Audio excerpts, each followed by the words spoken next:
Diqqat qiling, tezkor ob-havo ma'lumotlari. Assalomu alaykum hurmatli tomoshabin. O'zgidromet markazi 10-apreldan 12-aprel kunlariga 3 kunlik ob-havo ma'lumotlarini e'lon qildi.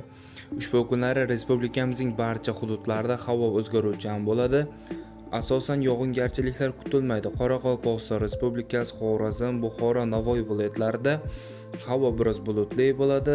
Shamol g'arbdan sekundiga 7-12 metr tezlikda esadi. Haroratlar kechalari 6-11 daraja iliq, kunduz kunlari 20-25 daraja iliqdan 12-17 darajagacha o'zgarib turadi. Toshkent, Samarqand, Jizzax, Sirdaryo, Qashqadaryo hamda Surxondaryo viloyatlarida ham havo biroz o'zgaruvchan bo'ladi. Faqatgina 12-aprel kuni yog'ingarchiliklar kutilmaydi. Shamol sharqdan sekundiga 7-12 metr tezlikda esadi. Haroratlar kechalari 8-13 daraja iliq, kunduz kunlari 20-25 daraja iliqdan 13-18 daraja iliqqacha o'zgarib turadi.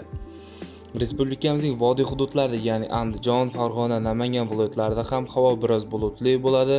Faqatgina 11-aprel kuni ba'zi joylarda qisqa muddatli yomg'ir yog'ishi kutilmoqda. Shamol sharqdan sekundiga 5-10 metr sekund tezlikda esadi. Haroratlar kechalari 8-13 daraja iliq, kunduz kunlari 22-27 darajadan 13-18 darajagacha o'zgarib turadi.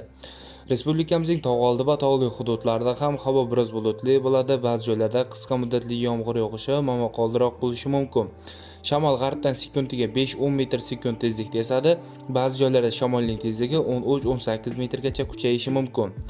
Haroratlar kechalari 3-8 daraja iliq, kunduz kunlari 12-17 daraja iliqdan 3-8 darajagacha o'zgarib turadi. Sizlarga yetkazmoqchi bo'lgan xabarlarim shulardan iborat edi. E'tiboringiz uchun rahmat. Sog' bo'ling, salomat bo'ling.